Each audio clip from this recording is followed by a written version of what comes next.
A blade rests on a square of folded linen in a small stone room on the edge of a palace garden, and it has not moved for hours.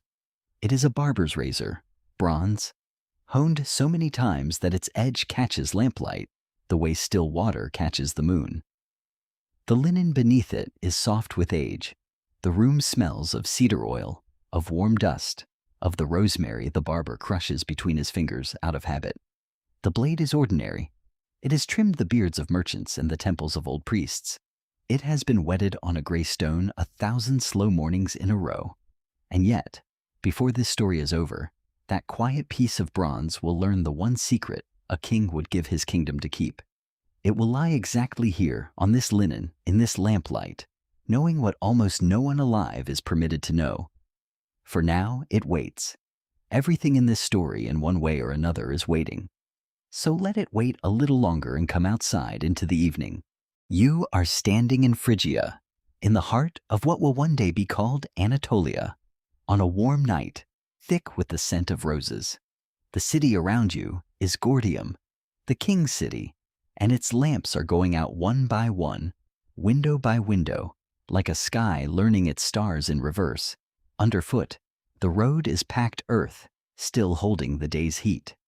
Somewhere below the walls, a river moves in the dark, patient as breathing, and if you stood in its shallows and lifted a handful of sand toward the moon, you would see tiny points of light in your palm. Gold, real gold, fine as flour, drifting in the river's sand. The people here will tell you the river was not always like this. They will tell you their king put the gold there once, when he washed away the worst wish ever granted. They lower their voices when they say it, not from fear, from something more like tenderness, the way you speak of a neighbor's old sorrow. If stories like this one help you loosen your grip on the day, you're welcome to leave a quiet like before your eyes grow heavy, and perhaps a word in the comments saying where in the world you are lying down tonight and what hour it is there, so that this drowsy caravan of listeners can know how far it reaches. Subscribe if you would like tomorrow night's story to find you, and then let all of that go entirely, like a lamp going out in a far window. Nothing more is asked of you. Settle into your pillow. Let your breath grow longer. We have a long, slow way to travel, and every step of it is downhill toward sleep. To understand the king whose secret the razor will keep, you have to know what he was before. You have to know about the gold. So come back a number of years while the night holds still. The palace behind these gardens belongs to Midas, king of Phrygia, and in the time we are entering, he is already famous, though not yet for his ears. He is famous for his roses, 60 petals to a bloom, the travelers say, exaggerating only a little, and the terraces of his garden step down toward the river in long soft waves of color, red into pink, into a white that looks silver at dusk. The king walks there in the early mornings. He is not, in his deepest self, a greedy man, though the story that made him famous says otherwise. He is a man who wants, which is a different thing. A man with a hollow place in him that he keeps trying to fill with beautiful objects, with admiration, with more. Many people have a hollow like that. Most are never handed a god's power to fill it with. Midas was. It began gently, as the worst things often do. One morning the gardeners found an old man asleep in the deepest bed of roses, flat on his back with his mouth open, crowned in crushed petals, smelling of wine from 10 fields away. He was fat and old and entirely unbothered, and the gardeners knew him at once, because there was only one being in the world who could look like that. Silenus, the oldest companion of the god Dionysus, tutor of the god's own childhood, a creature half of wisdom and half of wine, who had wandered off from the god's traveling company and simply lain down in the sweetest smelling place he could find. The gardeners might have driven him out with rakes. Instead, they woke him kindly and led him, swaying and singing, up the terraces to the king. And here is the first thing you should know in Midas's favor, because the story will be fair to him even when he is foolish. He was a good host. He recognized the old man, bathed him, fed him, gave him the seat of honor, and for 10 days and 10 nights, the palace held a gentle festival around Silenus, who repaid every course of the feast with stories. Some traditions claim those stories held real prophecy, glimpses of lands beyond the edges of any map, and that a wiser king would have asked Silenus his questions then, and been contented forever with the answers. Midas asked nothing. He simply enjoyed. Perhaps that too should be counted in his favor. On the 11th day, he had the old man escorted, with honor and cushions and a full wineskin, back to the camp of Dionysus, who had missed his tutor the way you miss a grandfather.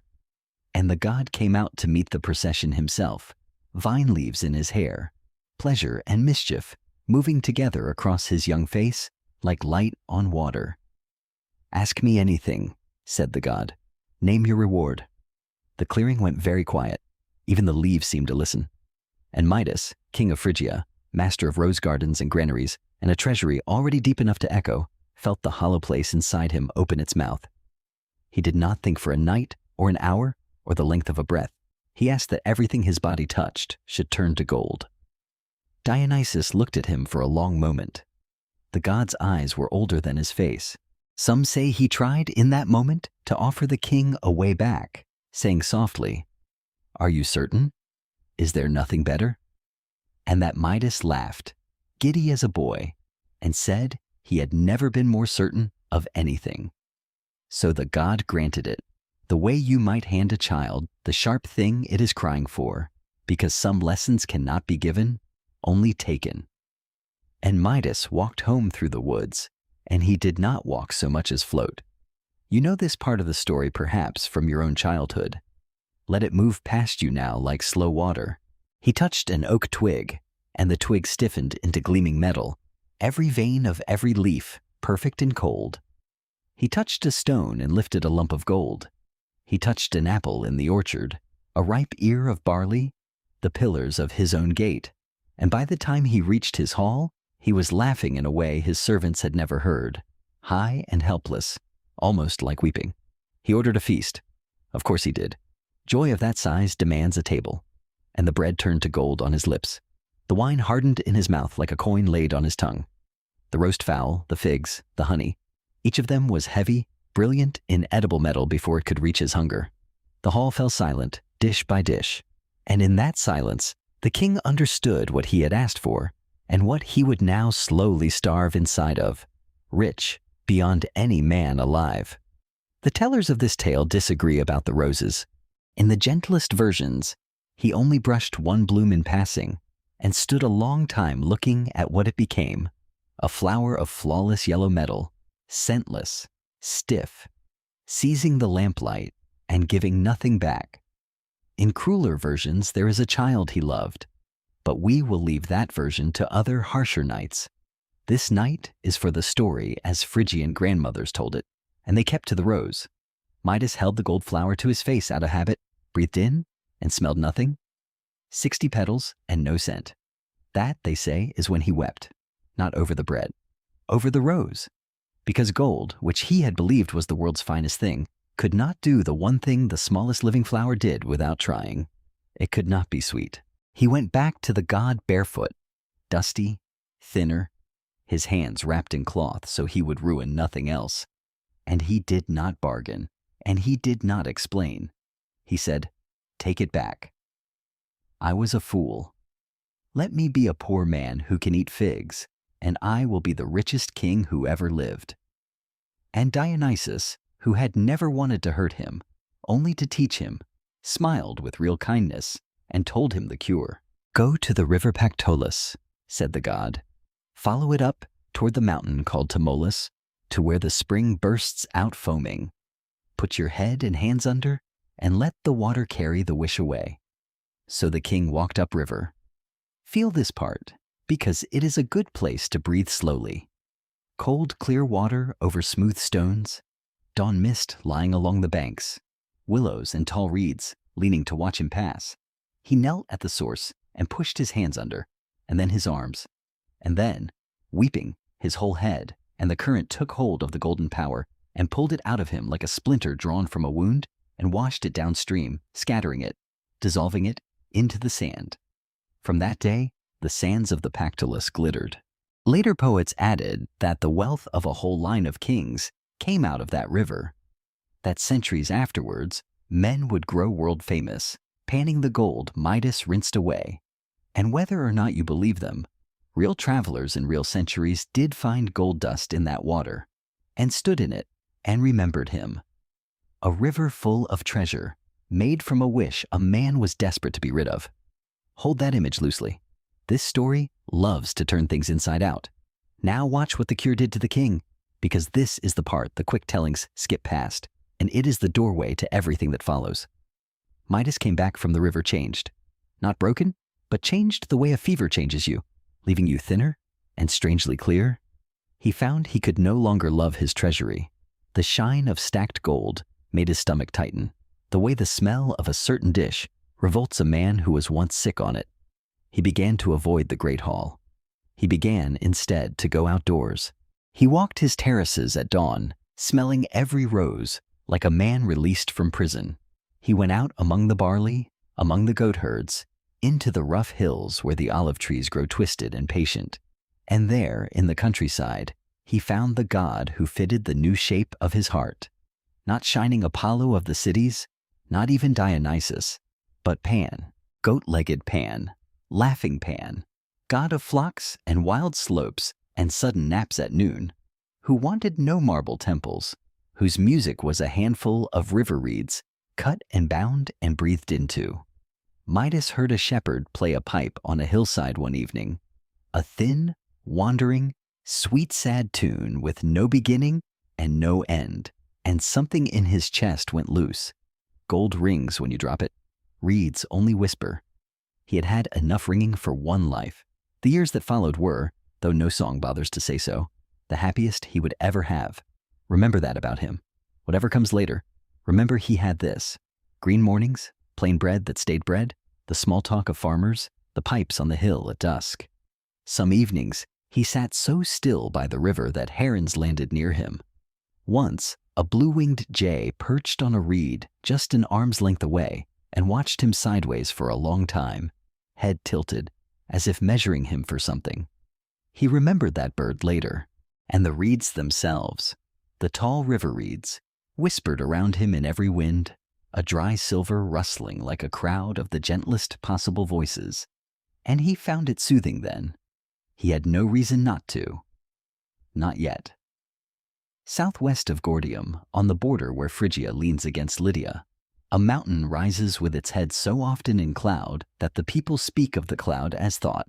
This is Tmolus. Vineyards climb its lower slopes in careful green terraces. Higher up, the vines give way to pine and cold springs and wind. And the mountain, in that age, was not only a mountain. It was also a god, an old, slow, moss-bearded presence who had watched the rivers being laid into their beds like children, and who spoke seldom, and never first. On the flanks of Tmolus, Pan liked to spend his summers. He kept no schedule and no dignity. He chased nymphs who mostly outran him, dozed in the noon shade with a wineskin for a pillow, startled goatherds for the joy of hearing them yelp, and in the long amber evenings he sat on a rock above the tree line and played his pipes to the whole valley below. And here is a thing worth saying softly about Pan's pipes, because it matters to everything that follows. The pipes themselves were made of grief. The nymph Syrinx, fleeing him long ago, had begged the river to hide her, and the river turned her into reeds on its bank, and Pan, finding only reeds where she had been, heard the wind mourn through them, and cut them, and bound them side by side, and made from them the first panpipes, so that his breath in them was, forever after, a way of keeping what he could not hold. One reading suggests the whole of this story is hiding in that one detail, like a seed.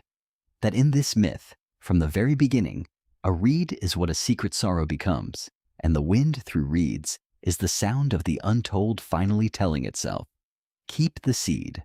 Plant it somewhere comfortable in your mind. It will grow at the end of the story, on a riverbank, in the dark. That summer, the valleys were generous.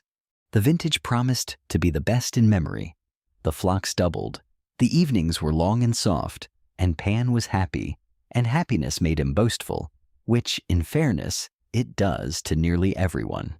Playing to the shepherds one night, watching them sway, watching the fires gutter low because no one remembered to feed them while he played.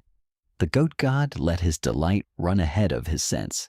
He lowered the pipes and grinned and said to the mountain at large, "Let Apollo keep the lyre." These 7 reeds, cut from a riverbank, make sweeter music than 7 strings of gold. The shepherds laughed and cheered him because they loved him, and the wine was good.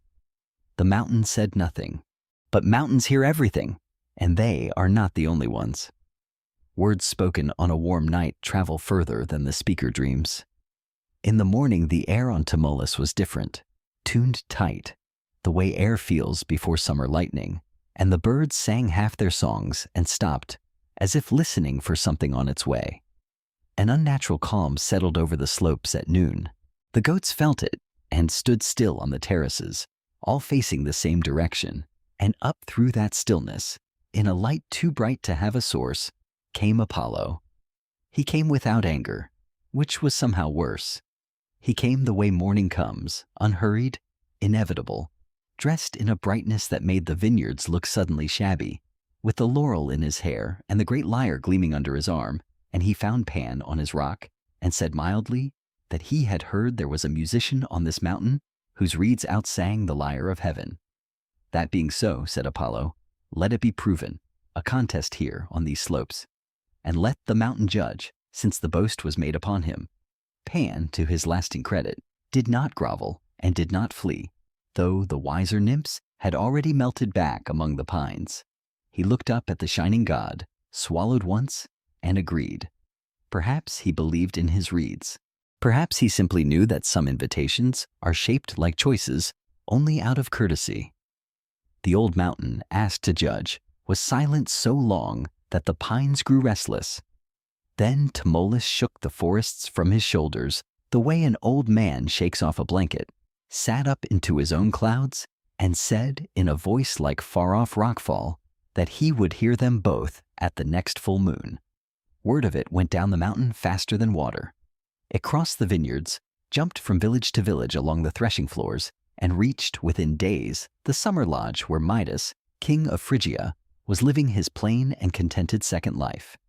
A contest of music between Pan of the pipes and Apollo of the lyre on the slopes of Tmolus at the full moon. And you can feel, can't you, from where you are lying, warm and heavy and far away, how completely impossible it was for him to stay home. This was no idle curiosity. The pipes had remade his heart. The pipes had been his door out of the golden sickness, his evening comfort through every season of his recovery. The sound of breath in a reed was, to Midas, the exact sound of being alive instead of rich. He loved Pan the way you love whoever finds you at your lowest and asks nothing. So he called for his traveling cloak, a small retinue, no crown, no herald. He told them he wished to go as a listener among listeners. And in the last nights of the waning moon, the king rode south toward the mountain, sleeping in orchards along the way, and if his dreams gave him any warning, the story does not record it. One night, near the border, he woke with a start under the stars and heard nothing at all. No wind, no insects, the whole world holding its breath, and he lay back down inside that huge soft silence and slept better than he had in years. He took it for peace. It was the mountain already listening. The night of the full moon was warm and windless. Picture the place as the listeners of old pictured it, and walk into the picture yourself, quietly, finding a seat on the dry grass. High on the shoulder of Tmolus, there is a natural bowl in the mountainside, a wide grassy hollow rimmed with pines, open on one side to the whole sweep of the valley, where the river lies far below like a dropped silver thread. The moon stands over the ridge, enormous and calm. The grass is still warm from the day and smells of time where people crush it as they settle. And people have come, more than anyone expected. Shepherds with their crooks laid across their knees, vineyard families passing bread and soft cheese along their rows, charcoal burners, beekeepers, girls with their sandals dangling from one hand, children already asleep across laps before anything has begun. Nymphs stand at the edge of the trees, half in shadow, bright-eyed. Old men who claim to remember other marvels sit near the front, correcting each other in whispers. Somewhere among them all, in a plain traveling cloak with its hood thrown back, sits a middle-aged man with a well-kept beard and the deep, unhurried stillness of someone who no longer needs anything from a crowd, and nobody looks twice at him. And that is exactly how Midas wants it. There is no herald and no ceremony. The mountain itself opens the evening. Out of the ground comes a long, low tone, felt in the bones of everyone seated before it is heard by their ears. The sound of stone deciding to speak, and the hollow falls instantly and completely silent. Tmolus has sat up. He is visible now, if you know how to look. That ridge line is a shoulder, that stand of storm-bent pines an eyebrow. Those two cold springs, the corners of eyes older than the moon above them. To ancient listeners, none of this needed explaining. A mountain was never only rock to them, and a judge older than both contestants, rooted deeper than either could reach, was precisely the right court for a quarrel between heaven and the hillside. The old voice says one word: begin. Pan stands. Seen against the moon, he is smaller than his legend, goat-flanked, wiry, his horns nicked from old mischief, and for one long moment, facing that crowd, he looks entirely unsure of himself, and every shepherd on the grass loves him the more for it. Then he sets the reeds to his lips and breathes. What comes out is not grand at all. That is the first surprise and the deepest. He plays the tune every shepherd on that mountainside half knows, the one that is never quite the same twice, the one you make up without noticing while the flock grazes and the afternoon leans westward. And under his breath it opens like a door into every ordinary evening anyone there has ever loved. The pipes murmur, and the crowd hears the first rain of autumn starting across dry leaves. They hollow out, and it is wind over the mouth of a well. They rock gently, like a boat, like a cradle, like a grandmother who is also listening to something far away. They patter like goat hooves on warm rock coming home at dusk. They thin down to a single wavering thread that is precisely, unbearably, the sound of a summer that is ending and knows it. He plays sleep itself. Several children go under at once, like lamps blown out. Grown men feel their shoulders drop away from their ears. Even the pines seem to lean in and loosen, and through it all there runs that undertone his music never loses, the sorrow folded into the instrument's own making, the memory of the river girl who became these reeds rather than beheld, so that the gladdest passages are lined with loss the way a summer field, close up, is lined with shadow under every single blade. It is music that knows the listener will die someday and forgives them for it, and tells them to lie down anyway in the warm grass of the one evening they are actually in. Midas does not move for the whole of it. Tears run into his beard, and he lets them, because everyone around him is the same.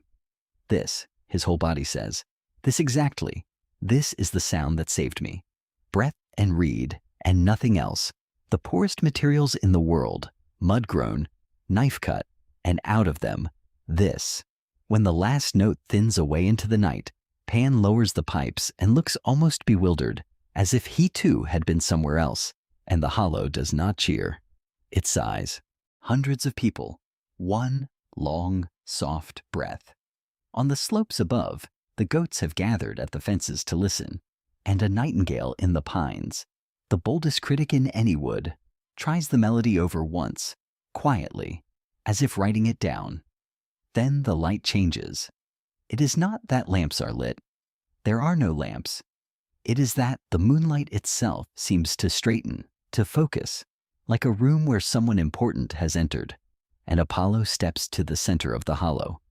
He is beautiful in the way the sea is beautiful, meaning you are not being asked. Where Pan stood on the grass, Apollo seems to stand slightly above it, on some invisible floor of his own bringing. Unhurried, he settles his robe, tilts his head, and raises the great lyre, and even its silence is impressive. 7 strings drawn taut over a sounding shell of tortoise and polished cedar, catching the moon along their whole length, 7 thin lines of white fire. The crowd's sigh dies in its chest. The nightingale stops. Somewhere far down the mountain, dogs that were barking at the strangeness of the night fall quiet, one by one, as if a hand were being laid gently on each of their heads in turn. Apollo waits until the whole world is one held breath. He has done this before. Then his fingers touch the strings. What the lyre does cannot honestly be called a tune, any more than sunrise can be called a lamp. The first chord opens above the crowd like sky behind sky, as if the night had been a painted ceiling all along and someone had drawn it back. People gasp without meaning to. The music is immense and effortless. It moves the way stars move, without haste, without doubt, along paths that feel less invented than revealed. Where Pan's pipes spoke to each listener alone, in the small voice of their own remembering, the lyre speaks to all of them at once, and to none of them in particular, the way light falls on a whole valley. It builds temples in the air, and the crowd walks through them. It raises singing cities, sets constellations wheeling in stately order, lets the listeners look down on their own mountain from impossibly high and see how small and well made it is. A toy of a mountain on a toy of a world, lit by a music that was old before the world was cool. It is flawless. It is not one thing more than flawless, and it does not need to be. And it knows that too. And the crowd is lifted out of itself, and it is glorious, and glory is the point. If Pan's music was the evening you actually live in, Apollo's is the eternity you occasionally glimpse and cannot hold. And both are true, and both are music, and no one should ever have been asked to rank them. But a boast was made on a mountain, and mountains keep accounts. The last chord does not fade the way mortal sound fades. It simply becomes, by degrees, indistinguishable from moonlight, until nobody in the hollow can say whether they are still hearing it or only still lit by it. Apollo lowers the lyre. He does not look bewildered. He looks like a signature at the bottom of a finished page. Silence. Then Tmolus stirs, and the pines along his brow toss, though there is no wind, and the old voice comes up out of the ground with something new in it, something almost helpless, like a grandfather moved past his own gruffness. The mountain rules for the lyre. And it must be said plainly, because this story is often told lazily. The mountain is not wrong. Nothing bribed him, and nothing frightened him. Stone is beyond both. He heard eternity outplay an evening, and said so. All through the hollow, heads nod, hands come together. Shepherds who wept for Pan's pipes cheer for Apollo's lyre because a crowd loves nothing better than to agree with a verdict grandly delivered under a full moon. The nymphs cheer from the tree line. The nightingale, diplomatically, says nothing. Pan himself shrugs his wiry shoulders and half smiles and begins wrapping his reeds in their worn cloth, a working musician packing up, already thinking about a nap. It is over. It is all over gracefully, and the night needs only to end. One voice says, "No, you know whose." There are moments when a life pivots on a single unnecessary word, and this is his. And if you feel the urge to reach into the story and lay your hand over his mouth, every teller of this tale for 3,000 years has felt it too. Midas is on his feet. He had no intention of standing. His body simply rose, borne up by a loyalty stronger than his sense. The plain cloak slips back, and some in the crowd recognize him now. The Rose King, the Gold King, and a murmur runs through the hollow like wind through barley. "No," he says again, into all that moonlight. "The judgment is wrong. The lyre was mighty. The lyre was marvelous. No one denies the lyre. But the pipes were true. The pipes knew us. Mighty is not the same as dear. And if music is for the listening heart, then the reeds won. And I would say so if every mountain in the world stood up to differ." And then he stops, breathing hard. A small mortal man in a bowl of silent grass, and the enormity of what he has just done arrives in his own ears at last. He has told heaven its taste is wrong. Scholars remain divided, it is worth murmuring here, over what he truly ranked above what. Some hear a peasant's ear preferring the jig it knows. Others something braver and stranger. A man ruined by gold once already, refusing on principle the golden sound, choosing breath over brilliance, the warm over the perfect. On the mountain, no one is asking for footnotes. On the mountain there is only Apollo turning. He is not furious. Understand that? Because it is the coldest part. Fury would mean Midas mattered as an equal. What crosses the god's face is closer to a physician's look, unhurried, diagnostic, faintly interested. A look that says, here is a defect, and I am the one qualified to name it. When he speaks, his voice is the same instrument that just built cities in the air, and it stays gentle, which is its own kind of terrible. The fault, says Apollo, is not in the judgment. The fault is in the ears that heard. Such ears are wasted in their present shape. Let them take the form that fits their understanding. That is all. No thunder. He turns away, already leaving. The verdict already behind him, and the moonlight goes ordinary again.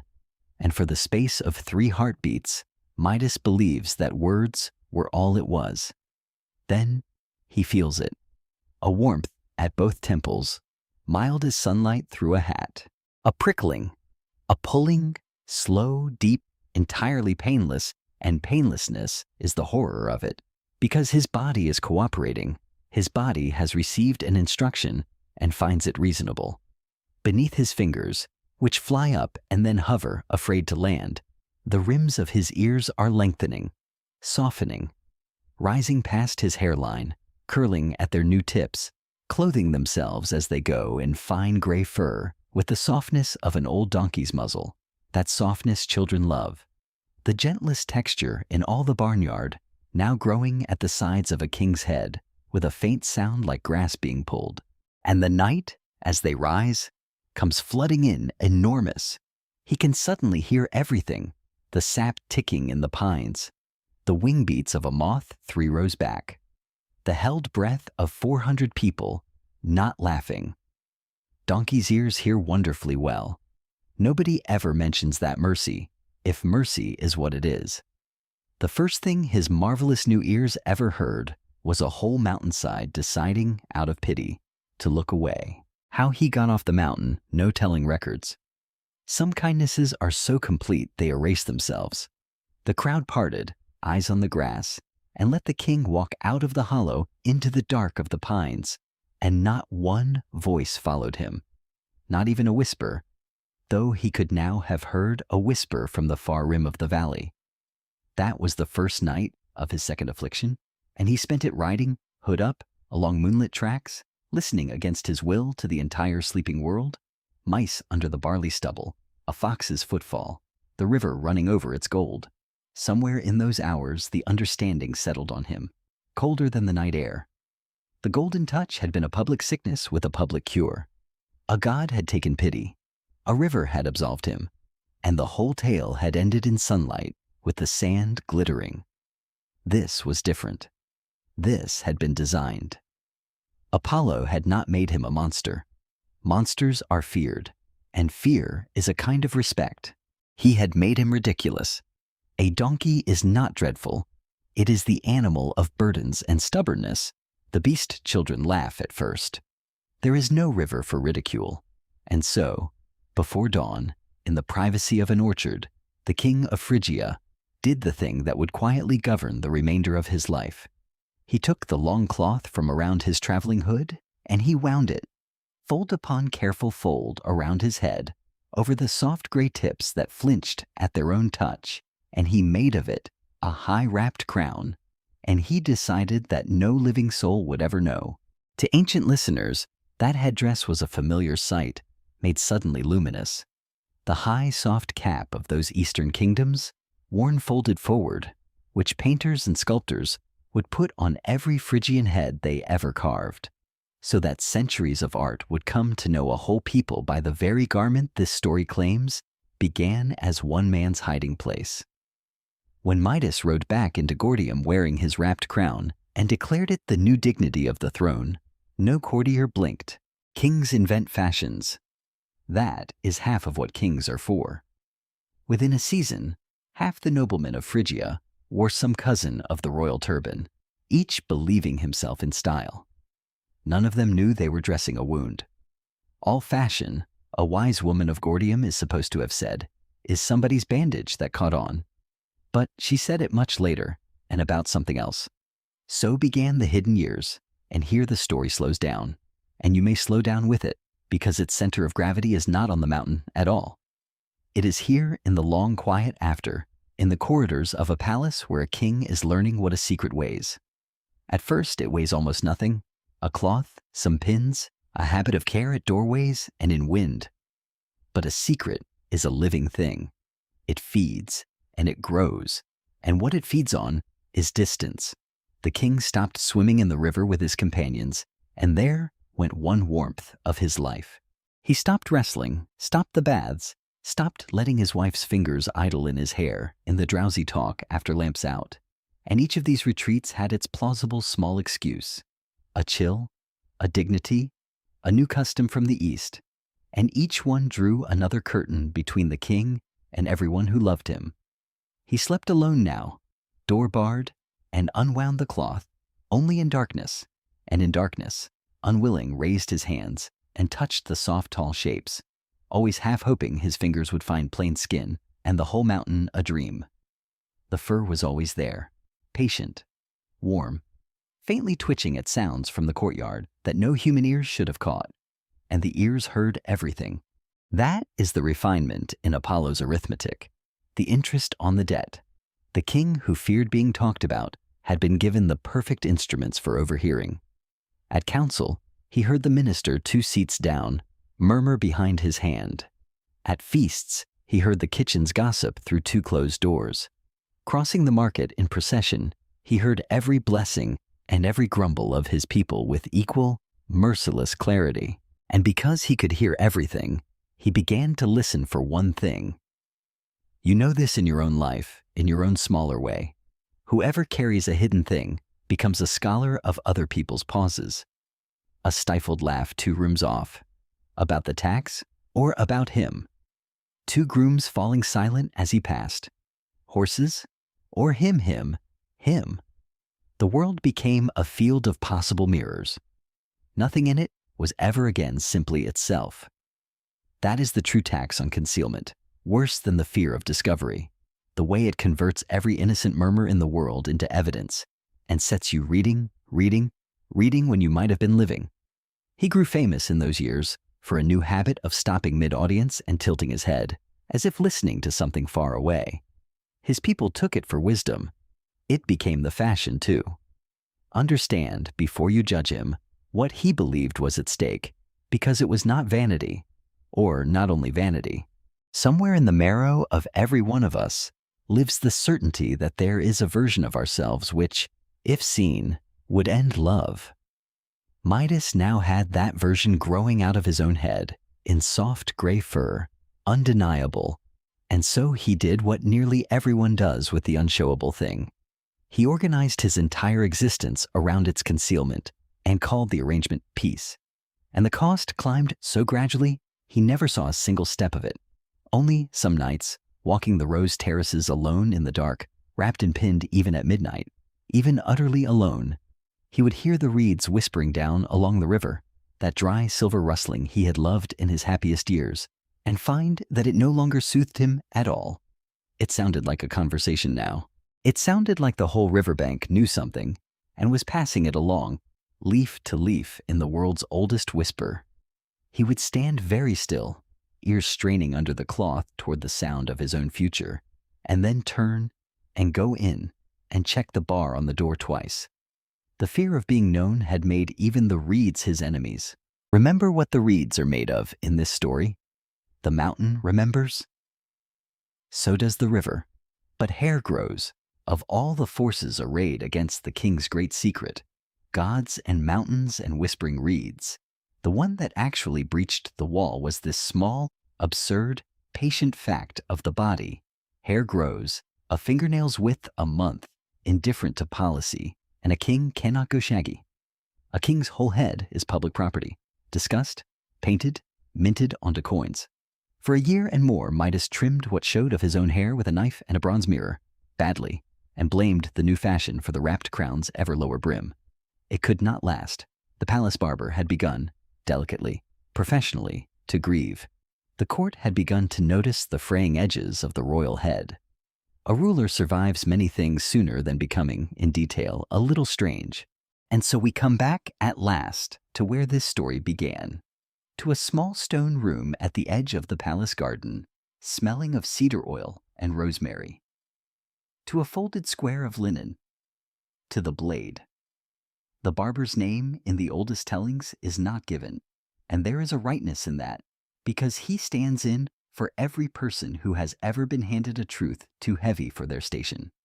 Picture him as Gordium knew him, a neat, quick, kindly man past his middle years, hands soft from oil and steady from decades, a listener by trade, the way all good barbers are, keeper already of 100 small confidences, whose beard was whose gray was hidden, whose scalp bore whose scar, and never a word of any of it in the market. That reputation, that lifetime of small trustworthiness, is precisely why the summons came to him, and no other. He was brought to the king's own chamber at dusk. The corridors he was led through emptied ahead of him, door after door closing, and the escort left him at the threshold without entering. Inside, lamplight, the king seated with his back to the room, and on every wall, he noticed, the mirrors were draped. "Shear it all close," said the king's voice, quite calm. "What you are about to see, you will not speak of. Not to your wife, not to your gods, not to the river, do you understand?" The barber said yes, because there is no other answer to a king. Then Midas lifted away the wrapped crown, fold by fold, and sat still, eyes forward, shoulders straight, in the manner of a man submitting to surgery. And out of the folds the ears rose, unbending slowly like ferns released, tall, gray-furred, unmistakable, turning very slightly toward the barber's small, strangled intake of breath, hearing it perfectly. The room held still. Even the lamp flames seemed to lean and stay. What saved that moment, the tellers agree, was the barber's craft, older in him than fear. His hands, all by themselves, went to work. He shook out the linen, laid it round the royal shoulders, took up comb and blade, and began, and the ordinary sounds of barbering, the whisper of bronze through hair, the tap of the comb, filled the terrible silence with something for both men to hide inside. He worked with exquisite care around the bases of the ears, which were warm and which trembled, and the strangest tenderness of the whole story lives right here. The first hands ever to touch the king's shame were gentler with it than the king's own. He did not flinch from the fur. He trimmed round it as though grand gray ears were a fashion he had dressed all his life. And when it was done, and the head was tidy, and the crown was wound back into place, so that the world was once again a world where the king of Phrygia was an ordinary man in a tall hat, Midas looked at him in the one undraped mirror and said softly that from this day the barber would serve the palace only, at triple wage, and asked whether the man swore silence. The barber swore. "By the river and the mountain," said the custom of that country, and he said the words in full. "By the river Pactolus and the Mount Tmolus, I will keep the king's counsel, and if you feel a small cold wind cross the story just there, you feel correctly, swearing silence by a river and a mountain." There were perhaps worse witnesses to choose. There were not many. So now there are two of them. That is the geometry of the middle of this story, and it is worth lying still inside for a moment, because the myth has done something quietly brilliant that its jokes and its fur have distracted you from noticing. The weight has not been divided, it has been doubled. The king carries the secret and, stitched to it now, the knowledge that another man carries it too, a man who might talk in his sleep, drink one cup too deep at a wedding, weaken once in 30 years, and so the royal listening, that scholarship of pauses, turns its whole apparatus on one narrow neat figure walking home each evening through the lower town. And the barber, oh, the barber, he had a plain man's happy life, a wife, a fig tree, a bench by his door, and neighbors to fill the evening with talk. And the evening talk of a lower town is questions. What is he like up close? Is he grave? Is he kind? Why the tall crown always, even at table? Questions with easy lies for answers, but a lie each evening, laid one on the next like courses of brick, builds by year's end a wall between a man and everyone at his table. He stopped going to the bench by the door. His wife watched him wake, night after night, at the moment his dreaming mouth began to shape something, and would not say what. He grew thin and quiet and old in a new way, honored above every barber in Phrygia, triple-waged, hollow-eyed, and the neighbors murmured that palace service had gone to his head. Pride, probably, and were as wrong as neighbors usually are. It was not pride. He was learning what his king already knew, the ancient arithmetic that this whole tale exists to teach. A secret is never lighter for being shared, only wider, like a river. And the one thing heavier than carrying what no one knows is carrying what exactly one other person knows and meeting that person's eyes across a courtyard every day in silence. 3 years, the fullest tellings say. 3 years the barber kept it whole, and no vault in any kingdom ever held treasure better. And it was killing him by the thumb's width, the way water kills a stone. Understand what he was carrying in the end, because it was more than a marvel. Words want to be said. That is what they are for. A word is a breath shaped for leaving, and a truth locked in a chest works at the lock with a patience no living jailer can match. It rose in his throat at weddings when the wine went round. It gathered behind his teeth in the barber's chair of all places. Now his alone to sit in while an apprentice trimmed him, the phrase arranging and rearranging itself. The king's ears, the king has.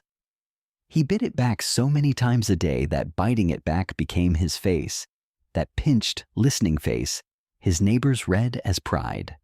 He dreamed of shouting it from the theater steps and woke with his heart slamming, hands over his own mouth. And the fear was not only of the king's justice, it was lonelier than that, and anyone who has carried anything will recognize it. He could no longer remember who he was before he knew. The secret had eaten his evenings, his table, his wife's easy laughter, the whole plain sweetness of the life it had been triple paid into ruin. He was a cup filled past the brim, walking with terrible care, and every day the world jostled his elbow. It was spring when he broke, if broke is the word, for what he did was not a breaking, but the gentlest solution any desperate man ever found, and it has been beloved of every listener for 3,000 years, because every listener has needed it. He rose before light on a morning white with river mist, took a wooden trowel, no metal, nothing that would ring, and walked out of the sleeping town alone, downhill, drawn without quite deciding it toward the water. Feel the walk with him. It is a good walk for the edge of sleep.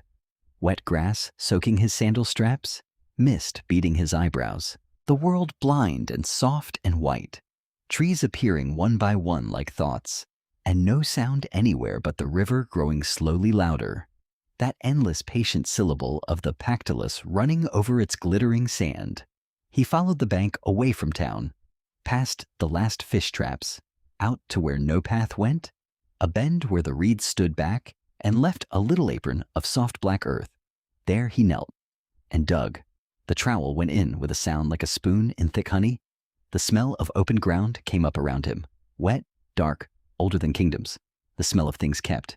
He dug a hole as deep as his forearm, narrow as a well's throat for a well of one word, and when it was done, he looked upstream and down into the mist, and listened with his whole barber's soul, and heard nothing but water.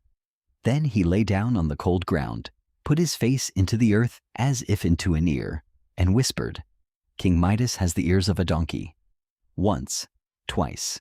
They say a third time, each softer, the way you empty a cup with smaller and smaller sips, and with every telling something poured out of him that had no name, out of his chest, down through his lips, into the dark of the ground where all buried things go. Then he filled the hole, pressed the earth down, patted it smooth with his palms, tender and thorough, a man tucking something in, laid a river stone over the place, and stood and swayed, mist-wet, mud-kneed, and laughed, just once, near soundless, at the sky beginning to pale over the mountain, because he was empty, light, unburdened, absolved, walking home on younger legs. And the town he walked back into was the old town again. His bench, his fig tree, His wife's face over the morning bread suddenly bearable to look at, lovable, easy. He had told. He had betrayed nothing and told everything. No man had heard, no God had been named, no oath, surely had been touched. The earth keeps what it is given, he told himself, as the first sun came through the mist, and so it does, friend, so it does. The earth keeps everything it is given, keeps it perfectly, keeps it the way soil keeps a seed. That bend of the river lay quiet all summer. The stone sat on the smoothed place, the mist came and went. The king listened over his kingdom and heard no danger in it, and even relaxed, by a degree no one could have measured. And the barber slept sweetly beside his wife, and it seemed, for one whole turning season, that a secret could simply be laid down like a load at the end of a road and rest. But you were told to keep a seed in mind, back on the mountain. You were told what reeds are in this story and what they are for.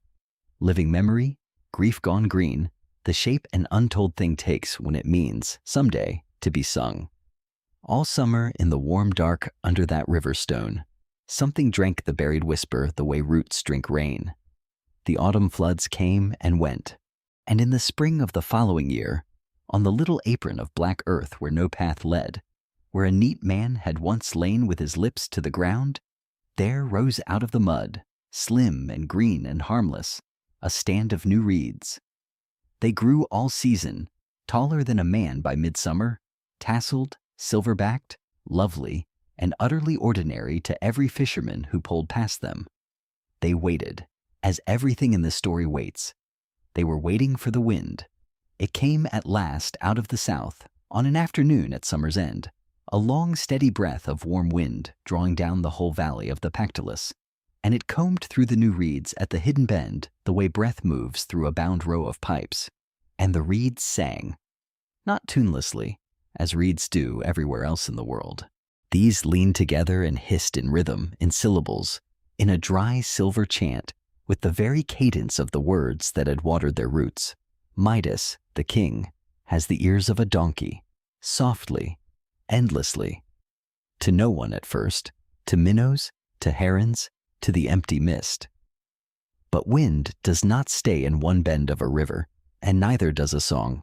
A fisherman poling home heard it, and stopped his pole in the water and listened until the light failed, then told his wife what the reeds by the south bend were saying, and she told the water carriers, laughing at the nonsense of it. And by the third day, boys were daring each other down the bank at dusk to hear the whispering reeds say the unsayable about the king. Some ran home too frightened to repeat it. More were not. The song moved the way water moves through sand, no front, no herald, everywhere at once. It went up through the lower town, on the lips of children skipping to it before their parents thought to hush them, which is how all forbidden songs travel first and fastest. It crossed the market in glances, in half-lines broken off when a guard walked past, in that ancient grammar of almost saying that every town on earth is fluent in. Wits improved it. Someone said it to the tune of an old harvest round, and it was better that way, and worse. And here is the strange mercy woven into those weeks, which the fast tellings trample straight over. The town was not cruel. Wonder outweighed mockery. The laughter, where it rose, was the helpless kind that greets a world revealed as stranger than breakfast had promised, and pity moved under it, and something like tenderness, because the king had been a good king, and gods, the old women said flatly over their spinning, had always been touchy, and a man might get worse than long ears for honesty, and had, and would again. But none of that, of course, could be heard from inside a palace. From inside a palace, through two walls and a garden, borne on gray-furred ears that missed nothing and forgave nothing. It could only be heard as one sound. Laughter. And beneath the laughter, the words, his words, the ones he had wrapped in cloth and barred behind doors, and buried under 3 years of care out loose in the streets of Gordium in the mouths of children, keeping time with a skipping rope. He knew within a day. He heard a page boy humming the harvest round under his breath in a corridor, and something in the boy's terror, when he saw the king's face, told Midas everything melody alone withheld. That night, hooded and alone, He did what you already know he did. Because in the end, everyone in this story walks to the same water. He went down through the sleeping town, out along the bank, past the last fish traps, following a sound that grew as the town shrank behind him, until he stood at the bend where no path went, before a stand of tall reeds, bowing and rising in the night wind, silver-backed in the light of a waning moon, singing his secret to the empty dark. He stood there a long time. The reeds did not stop for him. That was the thing, the mountain-heavy thing. They were not taunting him and could not fear him. There was no enemy here to arrest, no tongue to still, no oathbreaker to drag before the throne. He could have had them scythed by morning, and part of him, the old careful listening part, began at once to arrange it. Torches, sickles, silence. But he had lived by a river all his life, and he knew what every riverbank knows. Cut reeds return, roots hold. Next spring they would rise again from the same wet dark, and go on saying what was true because they were not, had never been a rumor. They were the truth itself. Grown up green out of the ground he had thought would keep it, and a man cannot behead the truth season after season forever. The mowing becomes the announcement. Some traditions do send soldiers to that bend, and in those tellings, the next year's reeds sang louder. The oldest tellers knew better than to bother. They leave him standing there alone, in the wind, listening. And standing there, the story reaching its stillest deep water, King Midas of Phrygia did the last thing his fear expected of him. He listened, truly listened, with these unasked-for, magnificent ears, to the sound of the thing he had dreaded above death being said aloud in the world. And nothing happened. That was the revelation, and it came not as a blaze, but the way dawn comes to a man who has sat up all night with his grief, slowly, grayly, unarguably. The words were out, had been out for days, and the kingdom stood. The river ran. The stars over Tmolus went on with their slow wheel. He was known utterly by every soul from the palace to the last hill farm, known in the one detail he had spent 3 years and 2 lives concealing, and the sky had not fallen. Nothing had fallen. Only something, somewhere behind his ribs, had set down its end of a weight it had carried so long that the carrying had come to feel like his own heartbeat. He stayed at the bend until the moon was low. The wind faltered near morning, and the reeds sank to a murmur, like a crowd after the news has finally, mercifully, been read aloud. Then he unwound the tall crown from his head, there in the open dark by the water, and let the night air move over the soft gray fur. And the great ears rose and turned in the coolness, hearing the whole valley at once. It was the first time in 3 years he had stood bareheaded under the sky. No one saw him. It no longer mattered who did. What was left to happen happened gently, which is its own small miracle in a Greek tale. The barber came to the palace the next morning expecting to die. He had heard the reeds. The whole town had heard the reeds. He alone knew whose whisper had watered them. And he walked up through the gates gray-faced, having said goodbye to his fig tree, refusing the breakfast his wife pressed on him, and was shown into the small stone room where the linen and the blade lay ready, because whatever else was ending, hair still grew. The king was already seated, bareheaded. That was the first shock.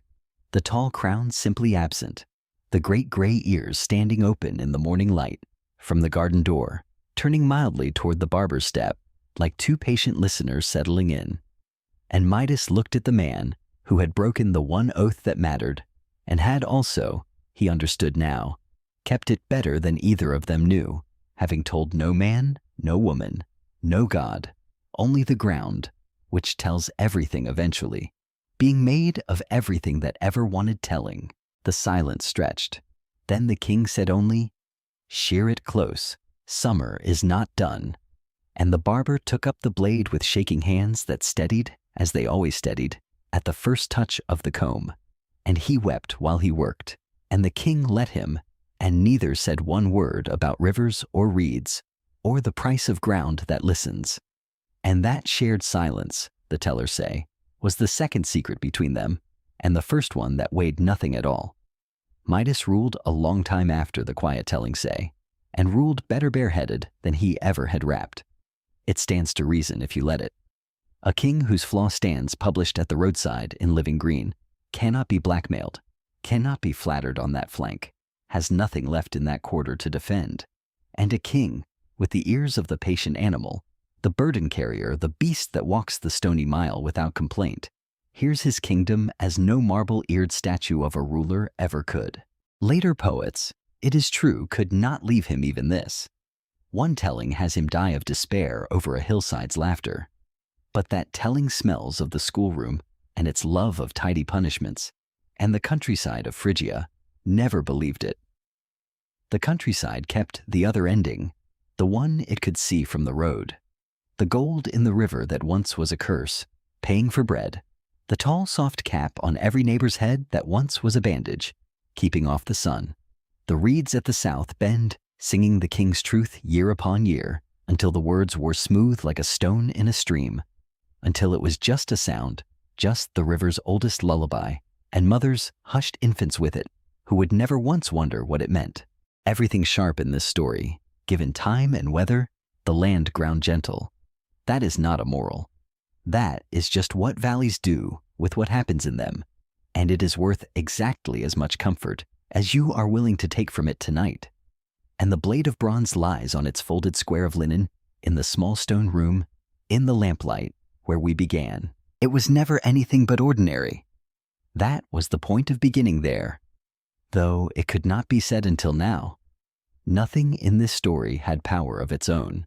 Not the razor, not the cloth of the crown, not the trowel, not even, perhaps, the wish.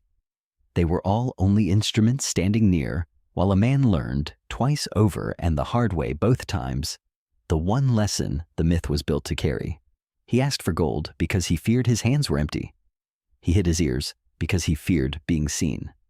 And both cures came the same way, the only way that cure has ever come.